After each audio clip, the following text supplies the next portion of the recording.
नमो अरिहन्ताणं नमो सिद्धाणं नमो आयर्याणं नमो उवज्झायाणं नमो लोये सव्यसाहुणम्। देव शास्त्र गुरु का स्वरूप यहाँ पर वीतराग विज्ञान 2 में हमने समझना प्रारंभ किया है। इसमें हमने अभी तक देव किसे कहते हैं, देव का क्या स्वरूप है ना, इनके इसका विचार करा था कि जो वीतरागी सर्वज्ञ और हितोपदेशी है वे देव कहलाते हैं। एक अब शास्त्र का लक्षण हम लोगों ने कल से थोड़ा देखा था। आइए आज इसको अपन प्रारंभ करते। शास्त्र का क्या लक्षण है, ठीक है। चलिए पर अपन श्लोक पढ़ ले सब लोग साथ में, है ना। आप लोग भी थोड़ा श्लोक वगैरह पढ़ोगे तो आपको इसकी प्रैक्टिस होगी बराबर। चलिए, अरे एक मिनट।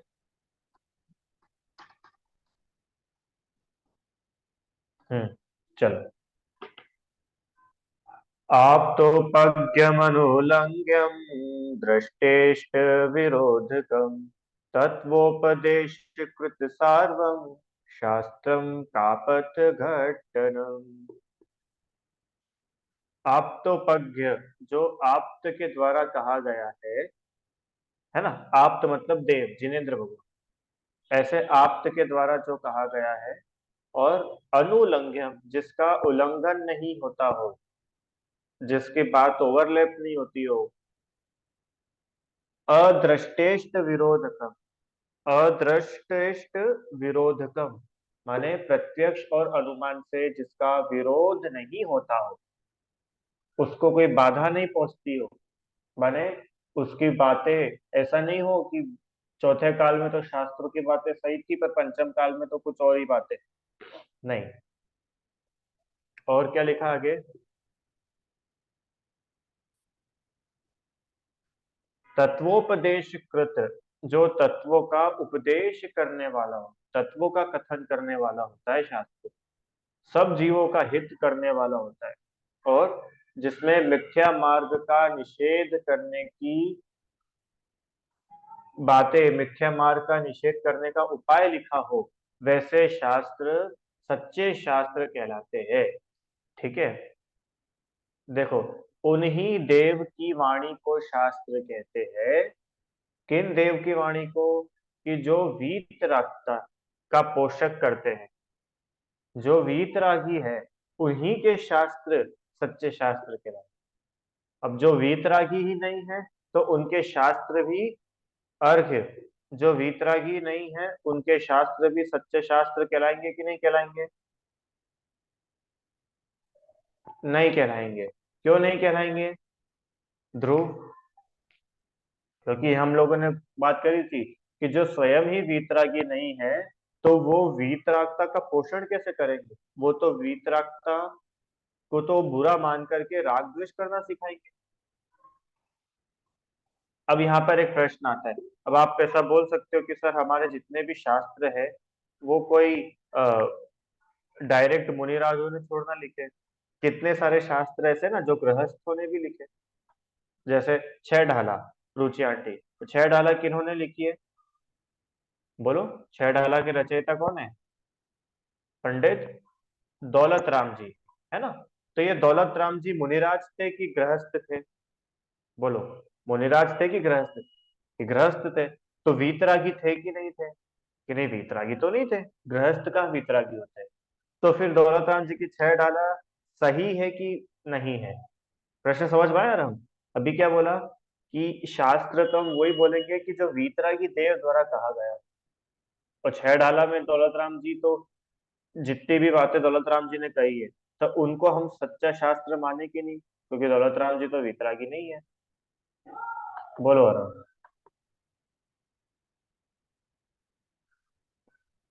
एक मिनट। हो रहा है क्या म्यूट, नहीं हुआ। अरे, क्या किया जाए? चलो चैट में लिख दो भाई, तुम एक्चुअली इसका भी कुछ दिक्कत आ रहा है ना, चैट में लिख दो। क्या प्रश्न है ध्रुव? कि वीतरागी देव की वाणी को ही शास्त्र कहते, तो दौलत राम जी हुए। अच्छा, मोक्ष मार्ग प्रकाशक के रचयिता कौन है ध्रुव? पंडित टोडरमल जी, है ना रुचि, टोडरमल जी। और समय सार नाटक पंडित बनारसी दास जी। और सागर धर्मामृत, अंगार धर्मामृत पंडित आशाधर जी। तो ये सब तो गृहस्थ थे। तो गृहस्थों की वाणी, गृहस्थों के लिखे शास्त्र को हम सच्चे शास्त्र मानेंगे कि नहीं मानेंगे? क्या लगता है? कि सुनो, बिल्कुल मानेंगे। क्यों? कि किसने लिखा है ये मैटर नहीं करता है अरहम। यही उत्तर है तुम्हारा। उन्होंने उसमें लिखा क्या है? देखो, छह डाला में भी दौलत राम जी ने क्या बोला था? हाँ, ये बात आई ना, कि छह डाला में भी दौलत राम जी ने क्या बोला था? याद है? तास भ्रमण की है बहु कथा, पे कछु कहूं कही मुनि यथा। जैसा मुनिराजों ने बताया है, जैसा मुनिराजों ने शास्त्रों में कहा है, मैं वैसा ही जो कुछ कहूंगा वैसा ही कहने वाला हूँ। समझ में आया ना रोचेंट?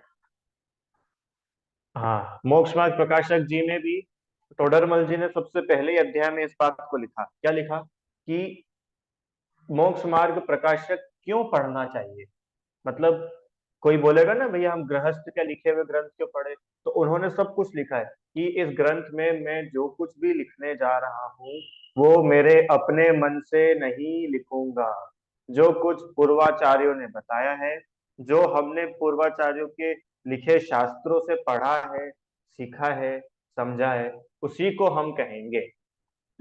तो डायरेक्टली या इनडायरेक्टली वो रिलेट तो जिनेन्द्र देव से ही होना चाहिए। समझ में आया ना? अगर जिनेन्द्र भगवान से उसका संबंध नहीं हो रहा हो तो वह शास्त्र सच्चा शास्त्र नहीं है। जिनेन्द्र भगवान मतलब ध्रुव की वीतरागी देव की वाणी होना चाहिए। हमको इससे कोई मतलब नहीं है कि वो महाराज जी ने लिखा है, कि पंडित जी ने लिखा है, कि माता जी ने लिखा है, कि गणधर भगवान ने लिखा है, कि कुंद कुंद आचार्य ने लिखा है। हमको उससे मतलब नहीं है रुचि। अपने को काय से मतलब है कि उसमें लिखा क्या है। नहीं तो पता है, अगर हम ऐसा मानने लग जाए कि जो जैन आचार्यों ने ग्रंथ लिखे बस वही ग्रंथ सच्चे हैं, कभी अगर हम ऐसा मानने लग जाए, तो अच्छा मुझे बताओ, आज कुंद कुंद आचार्य अपने सामने है क्या? नहीं है। तो कुंद कुंद आचार्य के नाम से अपन कुछ तो भी शास्त्र लिख दे, कुछ भी शास्त्र छाप दे, तो बताओ उसको सही मानेंगे कि गलत मानेंगे? क्या करेंगे? कि सही मान लेंगे। क्यों? क्योंकि आचार्य का लिखा हुआ है। अब उसमें क्या लिखा है वो किसी को कुछ मतलब नहीं है। समझ में आया ना राम? इसके लिए सिर्फ आचार्य का नाम देख लिया कि कुंद कुंद आचार्य, तो वो सिर्फ नाम अकेले होने से नहीं, उस शास्त्र में वीतरागता का पोषण हो रहा है कि नहीं, हमको तो एक बात बताओ आप बस। हाँ, अगर वीतरागता का पोषण हो रहा है तो ठीक है, वो शास्त्र शास्त्र है। और उस शास्त्र, देखो अगला पॉइंट, और अगर उस शास्त्र में, उस किताब में, उस ग्रंथ में ध्रुव, अगर राग को धर्म बताया जा रहा है, राग करना अच्छा बता रहे हैं, राग करने में धर्म होता है ऐसा सिखा रहे हैं, तो वो शास्त्र वीतरागी की वाणी नहीं है, अर्थात सच्चे शास्त्र नहीं। समझ में आया ना? राग में धर्म कैसे होता है? राग में धर्म मतलब, तो पहले तो ये समझना पड़ेगा धर्म किसे कहते हैं। कि धर्म मतलब सच्ची समझ। दो शब्द में, और हम धर्म किसे कहते हैं? कि सच्ची समझ का नाम धर्म है। धर्म मतलब सच्ची समझ। सच्ची समझ मतलब कि राग, रुचि आंटी, बताना, हाँ के लिए एक करना और नहीं के लिए दो करना, है ना? बताओ, राग जीव के लिए अच्छा है कि नहीं? राग करना जीव के लिए अच्छा है कि अच्छा नहीं है? बोलो। अच्छा, अच्छा नहीं है, बराबर है ना। और फिर जिस शास्त्र में ऐसा बताया गया है कि नहीं, अपने को तो राग करना चाहिए, अपने को तो, आप तो राग करो, आप प्रेम करो, इससे धर्म होगा, सब जीवों में प्रेम करो, क्यों? इससे धर्म हो जाएगा। तो बताओ, ऐसा बताने वाले शास्त्र सच्चे शास्त्र कहला सकते हैं क्या? हम्म, कि नहीं कहलाएंगे? तो आप बोलोगे कि ये तो अपने शास्त्रों में भी लिखा है कि नहीं, प्रेम भाव हो सब जीवों से, और परस्परोपग्रहो जीवाना, और अहिंसा परमो धर्म, दया धर्म है, कि ये सब लिखा है। पर आप उसके मूल में जाओगे ध्रुव, तो क्या पता चलेगा कि राग करना धर्म नहीं है। राग में धर्म मानना तो मिथ्यात्व है। अपन लोग इसको बहुत डिटेल में पढ़ चुके हैं। क्यों? खूब राग से भगवान की पूजा करना, बताओ धर्म है कि नहीं? पुण्य जरूर हो सकता है, पर हम उसको धर्म नहीं बोले। हाँ पुण्य है, पुण्य के लिए इनकार नहीं कर रहे। पाप से तो बेटर है कि पुण्य है, पर वो धर्म नहीं। हाँ तुम बोलोगे कि भगवान की पूजा करने से, भगवान का अभिषेक करने से, शास्त्र का स्वाध्याय करने से, मुनिराज को आहार दान देने से धर्म हो जाएगा, तो वो मना करेंगे कि नहीं। अगर किसी शास्त्र में ऐसा लिखा है तो वो शास्त्र झूठा है। क्यों? क्योंकि धर्म आत्मा का स्वभाव है, तो वो आत्मा के आश्रय से ही होता है, और हम बाहर कहीं धर्म नहीं होता है ना। ये अपन पढ़ चुके, जब 12 भावना में धर्म भावना पड़ी थी, उसमें भी देखा था। हाँ पुण्य हो सकता है, पुण्य के लिए हम बिल्कुल मना नहीं करते, पर आपको ये मानना पड़ेगा कि पुण्य भी संसार का ही कारण है। ये आपको मानना पड़ेगी बात, रुचि आंटी। अपन पूजा पढ़ते हैं ना, तो पूजा में हम क्या बोलते हैं? मैं पाप वो अ, हिंदी वाले में क्या होता है, उसमें पढ़ते हैं ना, पुण्यम समग्र महमेकमना जुहोमी। ये तो संस्कृत वाला है। स्वस्ति मंगल पाठ पढ़ते हैं ना अपन, उसमें आता है ये। क्या है उसका हिंदी वाला, याद है क्या किसी को? पुण्यम सम, ये तो संस्कृत वाला बोला है। हाँ राम, बोलो क्या लाइन है वो? भैया मेरे ख्याल से कि अभी पाप तो तजा, पुण्य भी तजूंगा। हाँ ये तो ये दूसरे वाली है, बड़े पंडित जी वाली है, जो पुराना वाला चलता है ना स्वस्ति मंगल पाठ, उसकी लाइन है क्या? संस्कृत वाला तो आप लोग को ख्याल पाए ना, संस्कृत में ऐसा बोलते, रुचांटी याद है? परमर्षि स्वस्ति मंगल पाठ बोलते हैं, अपवित्र पवित्रो वा। हम्म, फिर उसमें आखिरी आखिरी में आता है, क्या आता है? पुण्यम समग्र महमेकमना जुहोमि। हाँ, पता भूल गया भैया। तो उसमें क्या है ना, उन्होंने क्या कहा है कि पुण्य को भी मैंने पाप को तो छोड़ा ही है, अब मैं पुण्य को भी छोड़ता हूँ। भगवान के पास आकर के क्या बोल रहे? पुण्य को छोड़ने की बात कर रहे। क्यों? पुण्य छोड़ा जाता है क्या? कि छोड़ा ही तो जाता है, अगर पुण्य छोड़ोगे नहीं तो भगवान कैसे बनोगे? भगवान ने भी पुण्य को छोड़ा, पाप तो छोड़े ही, पुण्य भी छोड़ा, जब जाकर के वो भगवान बने। और अगर राग में ही धर्म बताने लग जाए, पुण्य में ही धर्म बताने लग जाए, तो भैया वो शास्त्र सच्चा नहीं। उदाहरण दूं आपको? हाँ, चींटियों को आटा खिला दो तो धर्म हो जाएगा। तो कितने लोग पता है इसमें धर्म मानने लग गए? क्या?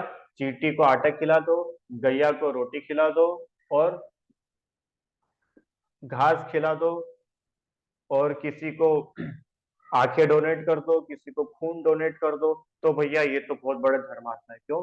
कितनी दया करते हैं। तो ऐसा बोल रहे हैं कि ये धर्म नहीं है। क्यों? आपके राग का भाव है, और राग धर्म नहीं होता है। हाँ हम इसको पुण्य बोल सकते हैं, पुण्य बोलने से कोई इनकार नहीं है, पर उसको हम धर्म का टैग नहीं देंगे। क्यों? क्योंकि धर्म तो वीतरागता का ही पोषण करता है, उसी में धर्म है। रीता आंटी, सच्चे शास्त्र किसको बोलते हैं? कि जिन शास्त्रों में राग को और द्वेष को, दोनों को एक साथ खड़ा कर दिया हो, वो शास्त्र सच्चा शास्त्र है। समझ में आया? अभी ये कठिन है। अब कारण क्या है कि अपन लोगों को द्वेष तो बुरा लगता है, और हम द्वेष को तो हर कोई बुरा मानता है, पर ये जो राग है ना, राग को तो कम लोग बुरा मानते हैं। घर परिवार पत्नी मकान बच्चों का राग तो बुरा मानते हैं, और पंच परमेष्टि का राग, ये तो अच्छा राग है कि हाँ अच्छा राग है, प्रशस्त राग है। तो प्रशस्त राग भी आश्रव ही कराएगा। अभी अपन ने पढ़े थे ना, 8 कर्म, 8 कर्म पढ़े थे ना, तो ये आश्रव ही कराएगा। हाँ, भले शुभ कर्मों का आश्रव होगा, आपको खूब पुण्य बंध जाएगा, पर अल्टीमेटली बंध ही तो रहे हो, छूट का रहे हो। हाँ, छूटना है तो पाप को तो छोड़ा है, वेरी गुड। पुण्य को भी छोड़ करके मात्र अपनी आत्मलीनता पूर्वक ही कर्मों से मुक्त हुआ जा सकता है। अब ऐसा उपदेश जहां पर हो, वह शास्त्र सच्चा शास्त्र है। और हम किसी शास्त्र में अगर तुमको ऐसा लिख, अच्छा, एक आप लोगों से प्रश्न पूछता हूँ, रुचि आंटी बताना, ध्यान से सुनना। आप लोग, अपन सभी लोग, ऐसा इमेजिन करो, अपन सभी लोग मुनिराज है, ठीक है?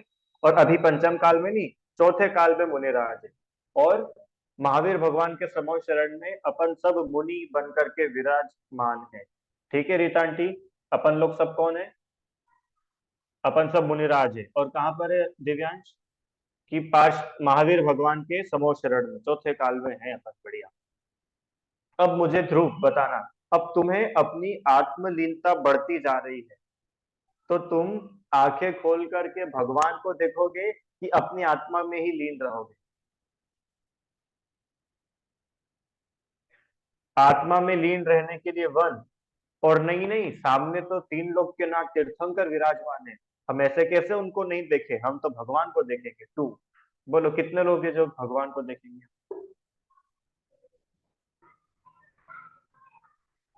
इसका मतलब समझ में आया कुछ आपको? कि जहां पर आत्मलीनता हो रही हो, आत्मा में उपयोग रम रहा हो, उस समय पंच परमेष्ठी भी देखने योग्य नहीं रह जाते। पंच परमेष्ठी का ध्यान भी क्या होता है? बाधा होता है, बाधा पैदा करता है। क्यों? क्योंकि पंच परमेष्ठी को देखेंगे तो वो तो पुण्य बांधेगा, राग है ना, पुण्य बांधेगा। पर आत्मा में ही लगे रहेंगे तो पुण्य को भी काट देगा, माने मोक्ष हो जाएगा। 5 पांडव की कहानी पता है ना सभी लोगों को? क्या हुआ था? अब वो नाम मैं हमेशा भूल जाता हूँ, इस बार भी भूल चुका हूँ, पर ठीक है, कहानी आपको पता है। क्या कहानी है? कि 5 पांडव के ऊपर घोर उपसर्ग हो रहा है। क्या उपसर्ग हो रहा है? कि जलते हुए आभूषण 5 पांडवों को पहना दिए थे, है ना? अब इनमें से सभी अपने ध्यान में थे, कोई भी भागा नहीं वहां से, सभी लोग उपसर्ग सहन कर रहे थे। पर बाहर से तो सब एक जैसे दिख रहे थे, और अंदर में क्या चल रहा था? कि जो 2 भाई थे, उन 2 भाई को क्या लगा, है ना, 2 को ही लगा था ना, कि 3 को लगा था? 2 को, ठीक है। हाँ, तो 2 भाई को क्या लगा था? कि अपने तीनों, अपन लोग तो चलो ठीक है, अपने तीनों भैया कैसे उपसर्ग सहन कर रहे हो? और भैया भी नहीं, भैया नहीं, मुनिराज। भाई तो देखा ही नहीं। मतलब ऐसा नहीं कि हमारे गृहस्थी में भाई थे तो वो वाला राग था, राग वैसा वाला भी नहीं था। मुनिराज है। हम लोगों ने तो चलो उपसर्ग सहन करा, ये बाकी 3 मुनिराज कैसे उपसर्ग सहन कर? तो बताओ नवदा, मुनिराज की चिंता करना अच्छी बात है कि नहीं? रीता आंटी बोलो। नकुल सहदेव मोक्ष नहीं गए? अच्छा, नकुल सहदेव मोक्ष नहीं गए, ठीक है। रीता आंटी बताइए, तो जो नकुल और सहदेव ने मुनिराज की चिंता की थी, तो मुनिराज की चिंता करना अच्छी बात है कि नहीं? कि सुनो, वो चिंता करना तो अच्छी बात है, पर वो चिंता करने से भी बहुत बड़ा काम था जो वो लोग करने से वंचित रह गए। वो बाकी के 3 मुनिराजों ने करा। क्या करा? कि उन्होंने चिंता नहीं करी। अरे जहां देह अपनी नहीं, तहा न अपना कोई। जब ये शरीर ही अपना नहीं है, किसी की चिंता नहीं है, तो ये तो मेरे शरीर से बहुत ही अलग है, आत्मा से तो बहुत ही अलग है, इनकी काय की चिंता? और ऐसे आत्मा में लीन हुए, कैसे लीन हुए? कि मोक्ष प्राप्त कर लिया, सभी कर्मों को नष्ट कर दिया। अब मेरा प्रश्न वापस से, बोलो कौन बोलेगा? ध्रुव भाई बताना। जो दो मुनिराज ने बाकी तीन मुनिराजों की चिंता करी थी, वो दोनों मुनिराजों ने धर्म करा, कि वो जो तीन मुनिराज थे जिन्होंने कोई चिंता नहीं करी, उन्होंने धर्म करा? किसको धर्मात्मा बोलोगे? हाँ, अच्छा थ्री, माने दोनों ही धर्मात्मा है अपनी अपनी जगह? कि नहीं नहीं नहीं, जिन मुनिराजों ने चिंता करी थी ना, उन्होंने धर्म नहीं करा। एक कठोर शब्द बोलूं मैं, उन्होंने अधर्म करा। कि कैसा अधर्म करा? अरे धर्म नहीं किया, इसी का नाम तो अधर्म था। हाँ, उस अधर्म का नाम पुण्य था। इतना सा अंतर है। नवदा समझ में आया? इसका मतलब क्या? कि आपको ये स्वीकार तो करना पड़ेगा कि राग में धर्म नहीं होता है। अगर राग में धर्म होता तो अपने, कितनी बड़ी बात है कि अपनी चिंता भी नहीं, अन्य मुनिराज की चिंता। खुद का शरीर तो जल ही रहा था, अपने शरीर की कोई चिंता नहीं थी उनको। दिव्यांश, अन्य मुनिराज के शरीर की, अन्य मुनिराज की इतनी चिंता थी। तो बताओ ये अच्छी बात नहीं है? अपनी परवाह किए बिना दूसरों के बारे में सोचना, ये अच्छी क्वालिटी नहीं है क्या राम?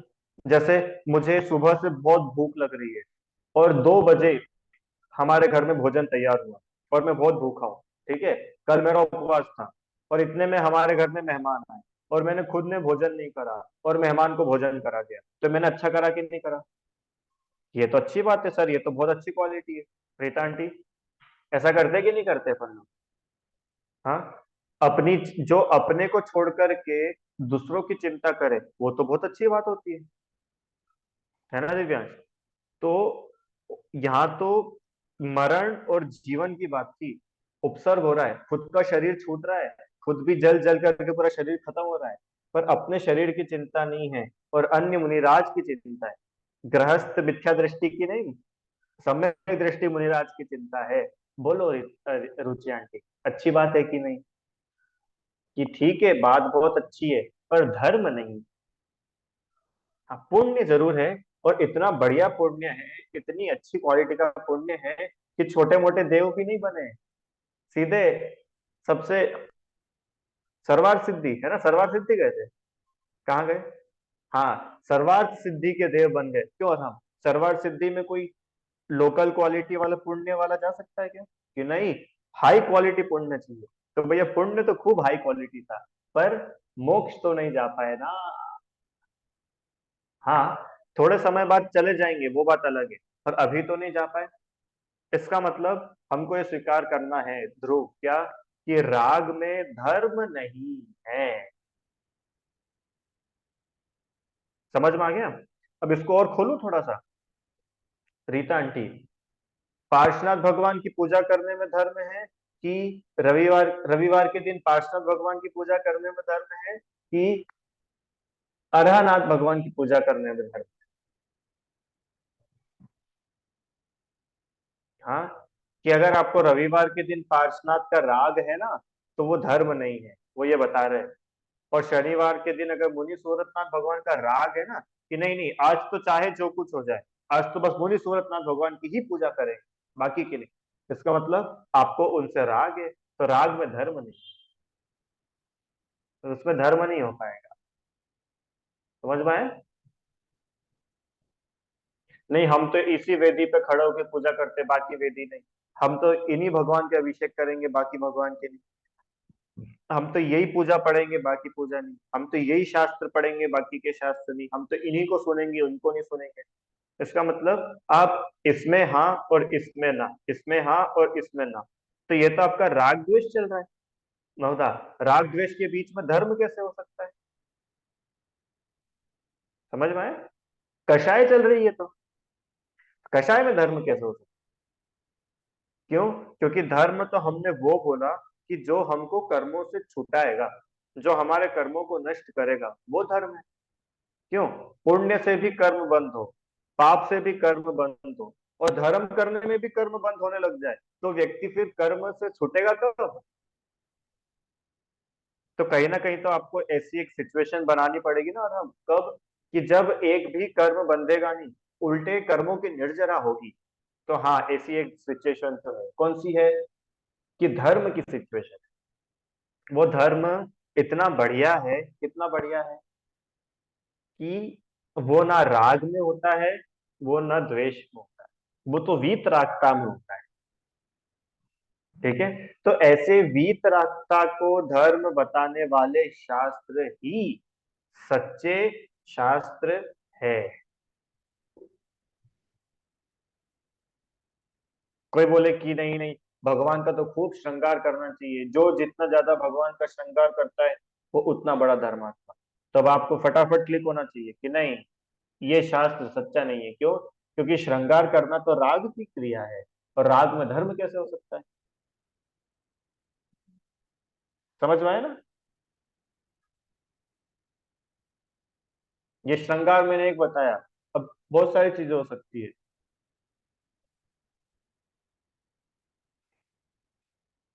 राग को धर्म बताए वो वीतरागी की वाणी नहीं है, और वीतरागी की वाणी नहीं है तो वो सच्चा शास्त्र भी नहीं है। आइए चौथा पॉइंट। अब वो वीतरागी की वाणी कैसी होती है कि उनकी वाणी में तत्व का उपदेश आता है। ध्रुव, किसका उपदेश होता है भगवान की वाणी में? कि तत्वों का उपदेश होता है। तत्वों का उपदेश होता है मतलब कि जीव अजीव आश्रव बंध संवर निर्जरा मोक्ष, इनका उपदेश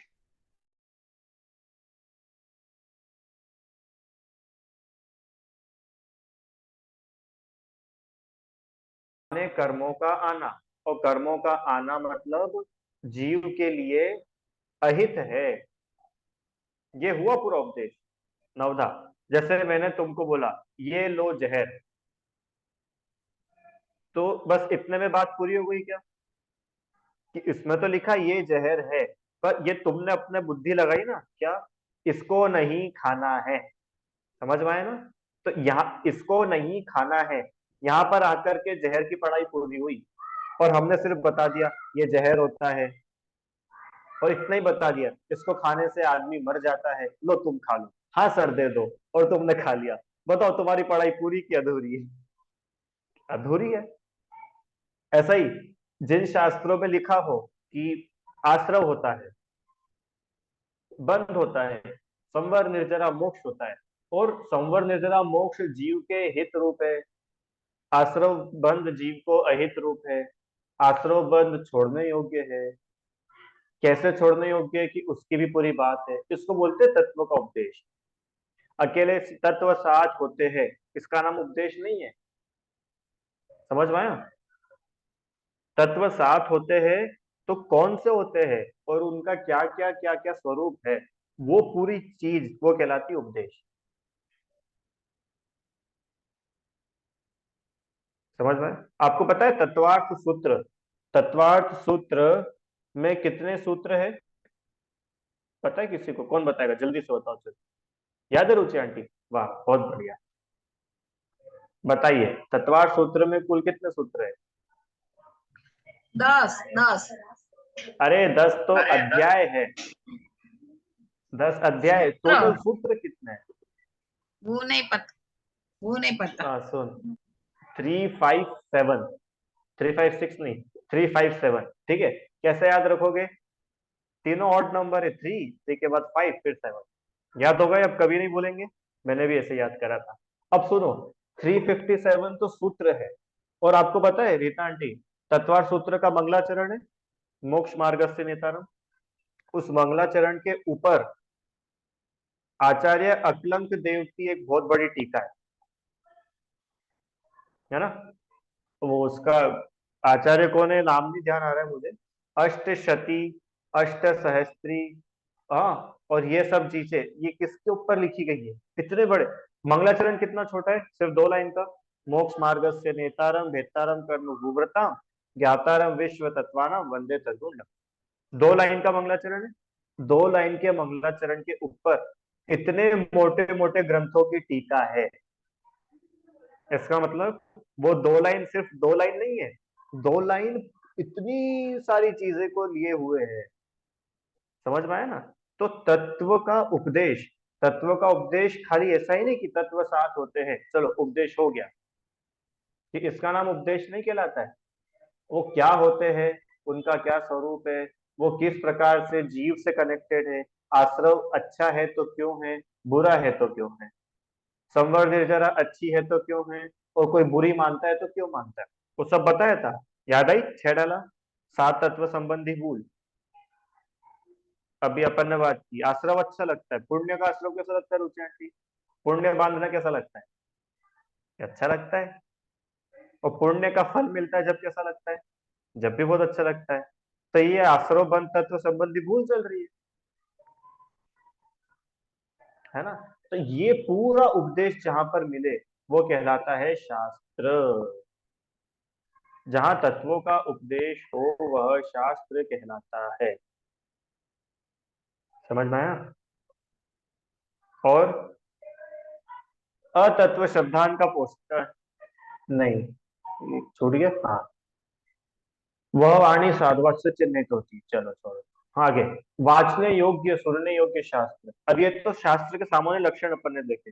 अब कौन से शास्त्र सुनने पढ़ने योग्य है उनके बारे में बता रहे हैं। देखो,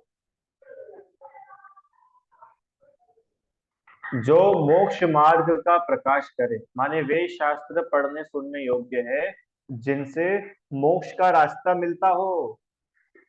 वो ही शास्त्र पढ़ने सुनने लायक है जहां हमें भगवान बनने की कला मिलती हो। जिन शास्त्रों में, ध्यान से सुनना, जैन आगम के का एक भी शास्त्र, भले वो प्रथमानुयोग का हो, भले वो करणानुयोग का हो, चरणानुयोग हो, द्रव्यानुयोग हो, एक भी शास्त्र ऐसा नहीं है जहां पर आपको भगवान बनने का रास्ता नहीं बताया। रिटर्न, जहां पर ये नहीं बताया हो कि तुम जीव हो और भगवान बन सकते हो। अगर ये बात उस शास्त्र में नहीं है ना, तो वो शास्त्र अधूरा है। मोक्ष का मार्ग उस शास्त्र से मिलना चाहिए रुचियां के। कभी भी अगर आपको शास्त्र लिखने की इच्छा हो ना, तो इतना जरूर ध्यान रखना कि वो शास्त्र पढ़ करके लोग मोक्ष के मार्ग में आगे बढ़े। क्यों, जिस शास्त्र को पढ़ करके संसार बढ़ जाए वो शास्त्र शास्त्र है क्या। कि जिस शास्त्र को पढ़ करके संसार घटे वो शास्त्र शास्त्र है, बोलो, है ना। कि जिसको पढ़ करके हमारा संसार कम होना चाहिए, हमारा राग द्वेष कम होना चाहिए, हमारी संवर निर्जरा बढ़नी चाहिए, वो शास्त्र सच्चे शास्त्र। हम सम्यक दर्शन में आगे बढ़ना चाहिए, सम्यक चारित्र में आगे बढ़ना चाहिए। जिन शास्त्रों को पढ़ करके हमें अनुव्रत ग्रहण करने की भावना जागे। क्यों रीता आंटी, आपने रत्नाकरण श्रावकाचार पढ़ा और उसके बाद भी आप सामने के सामने देख करके मच्छर को ऐसे मार रहे हो, तो बताओ आपका रत्नाकरण पढ़ना कुछ काम का कि कुछ भी काम का नहीं। कि पढ़ा नहीं पढ़ा सब बराबर। क्यों, कि आप मोक्ष मार्ग में आगे बढ़े ही नहीं। आपको अभी भी वो मच्छर में जीव नहीं दिखा, आपको अभी भी वो मच्छर को मारने में हिंसा नहीं लग रही, मच्छर की पीड़ा नहीं दिख रही है। इसका मतलब आपने शास्त्र का सही स्वाध्याय नहीं करा। ध्रुव समझ में आया ना। शास्त्र पढ़ना सुनना, इसका मतलब अभी से सुन लिया सिर्फ पढ़ लिया वो नहीं। मोक्ष मार्ग में हम कितने आगे बढ़े अरहम, वो कहलाएगा कि आपने कितने शास्त्र पढ़े। वापस से सुनना भैया सभी लोग बहुत ध्यान से। रुचि आंटी, हमें कितने अध्याय याद है, हमें कितनी ढाल याद है, हमें कितने सूत्र गाथाएं याद है, इसका कोई रिलेशन नहीं है आपने कितना स्वाध्याय करा। हाँ, आप मोक्ष मार्ग में कितने आगे बढ़े हो आप तो ये बताओ। रीता आंटी समझ में आया। हाँ, भले ही आपने बड़े बड़े मोटे मोटे कठिन कठिन शास्त्र नहीं पढ़े हो, पर फिर भी आप अगर मोक्ष मार्ग में हो तो आपने सब कुछ पढ़ लिया। समझ में आया ना। और आपने कितने सारे शास्त्र पढ़ लिए और आप मोक्ष मार्ग में नहीं आ सके, तो आपका सब पढ़ा हुआ क्या है, जीरो है। तो पता है ये पढ़ने के बाद में, ये समझने के बाद में अपनी ये जो मेंटेलिटी है ना, क्या मेंटेलिटी है कि जिसको ज्यादा गाथा याद है, वो व्यक्ति तो बहुत बढ़िया है, वो तो बहुत अच्छे है, कि भैया हो सकता है वो बहुत अच्छे ना हो। क्यों? क्योंकि सिर्फ क्षयोक्षम में है, मोक्ष मार्ग में आगे नहीं बढ़े हो। सम्यक दर्शन का तो कोई पता ही नहीं। अरे अपन ने छेड़ाला में पढ़ा था ना, क्या? मुनि व्रत धार अनंत बार ग्रीवक उपजायो है। और एक और था, क्या था? ऐसा एक और था ना उसमें, कि अनंत बार व्रत धारण करने के बाद 11 अंग 9 पूर्व का ज्ञान भी अनंत बार होने के बाद भी ये जीव सम्यक दर्शन प्राप्त नहीं कर सका। सम्यक दर्शन प्राप्त नहीं कर सका, क्या क्या मतलब है? कि मोक्ष मार्ग शुरू भी नहीं हुआ। सम्यक दर्शन मतलब क्या? कि मोक्ष महल की प्रथम सीढ़ी या बिन ज्ञान चरित्रा सम्यकता न लहे, इसका नाम है सम्यक दर्शन। माने मोक्ष मार्ग का पहला कदम, मोक्ष की ओर बढ़ने का पहला कदम सम्यक दर्शन। सम्यक दर्शन मतलब कि मैं जीव हूं, इस श्रद्धान का नाम है सम्यक दर्शन। बताओ, जैसे कि नवधा अपन ने उदाहरण लिया ना, जैसे कि हमने पूरी पीएचडी कर ली जहर के बारे में, कि ये जहर ऐसा होता है, जहर ऐसे बनता है, ये दोनों केमिकल मिल जाते हैं तो पॉइजन बन जाता है। और जहर बहुत सारे टाइप के होते हैं। एक जहर तो ऐसा होता है जो पूरी बॉडी में फैलता है और 24 घंटे के बाद मारता है, रिदम। एक जहर तो ऐसा होता है जो बस जीवान पे रखो तो आदमी मर जाता है। एक जहर तो ऐसा होता है कि जिसको सूंघ लो तो ही आदमी मर जाता है। आपने सब जहरों के बारे में पढ़ लिया, ठीक है रिदम? पूरी पूरी पीएचडी कर ली, इतनी मोटी मोटी किताब तुमने लिख दी जहर के बारे में, और तुम्हारे सामने जहर आया और तुम उस जहर को खा गए। तो बताओ, तुम्हारी इतनी मोटी किताब लिखी हुई क्या काम की थी? समझ में आया? ऐसे ही हमने कितने ही शास्त्र पढ़ लिए, पर हम तो आपका शास्त्र पढ़ना और सुनना तब सफल मानेंगे। कब सफल मानेंगे रुचि आंटी? कि जब आप मोक्ष मार्ग में आगे बढ़ेंगे। रीता आंटी, सबसे पहली बिंदु लिखिए कि शास्त्र वो ही पढ़े और सुनने लायक है, पढ़ाने और सुनाने लायक है, जो हमारे मोक्ष मार्ग का प्रकाश करे। मतलब जो हमें मोक्ष मार्ग में आगे बढ़ाए।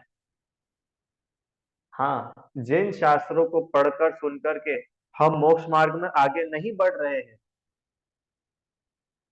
पढ़ने के बाद में अगर मान कषाय ज्यादा हो गई अरहम, कि क्लास के एक भी बच्चे को याद नहीं है, और सर ने तो जिस दिन छह डाला शुरू की थी, मैंने तो उस दिन से शुरू कर दिया याद करना, और जब तक पहली ढाल पूरी हुई अपन ने तो छह ढाल याद कर दी। अपन तो बहुत ब्रिलियंट है। इसका मतलब आपका छह डाला पढ़ना फेल हो गया, जीरो हो गया। क्यों? क्योंकि आप मोक्ष मार्ग में आगे तो बढ़ ही नहीं सके, आपने तो मान कषाय बढ़ा ली। समझ में आया मैं क्या बोल रहा हूँ? तो आपका छह डाला पढ़ना, छह डाला सुनना, छह डाला तो उदाहरण ले रहा हूँ, जिनवाणी सभी चीज आ जाएगी रुचि आंटी। तो वो पढ़ना सुनना कब सही, कब सार्थक होगा? कि जब हमारे मोक्ष मार्ग का प्रकाश होगा। मतलब जब हम मोक्ष मार्ग में बढ़ेंगे, मोक्ष मार्ग में आगे बढ़े। मोक्ष मार्ग, मोक्ष मार्ग, मोक्ष मार्ग, इसका मतलब कि जब हम सम्यक दर्शन, सम्यक ज्ञान, सम्यक चारित्र, ये है मोक्ष का मार्ग। ठीक है? तो ऐसे मोक्ष के मार्ग में बढ़ करके हम स्वाध्याय को सार्थक करें। ठीक है? तो हमारा शास्त्र स्वाध्याय करना कार्यकारी रहेगा।